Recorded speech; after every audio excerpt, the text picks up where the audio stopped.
السلام عليكم ورحمة الله وبركاته. دي طريقة استخراج ذهب من التليفونات. روعة روعة، صلى على النبي. انت مش بتصلي على النبي ليه؟ بيجيب البوردة بتاعت التليفونات ويحطوها في ملح ومية ساخنة ويدوب ويلف البتاع ويقلبها لحد ما يطلع سائل معين. السائل ده فيه نسبة كبيرة منه من عيار 18، حطه مع عيار 24، يبقى كده خلط الذهب، بس مش هيبقى ذهب خالص. يعني طريقة حلوة ممتازة روعة، مش عارف أقول أكتر من كده.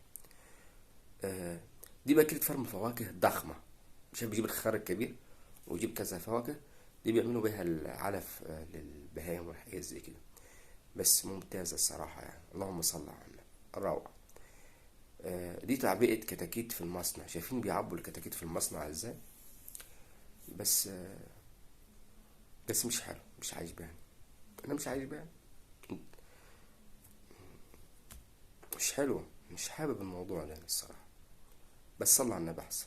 صلى على النبي يا اخي. دي أصغر طابعة في العالم. شايفين الطابعة دي يا جماعة؟ دي أصغر طابعة في العالم. روعة. اللهم صل على النبي. اللهم صل على النبي. دي بتقشرة فول سوداني، يعني بتقشر لك فول سوداني. حلو، ممتاز.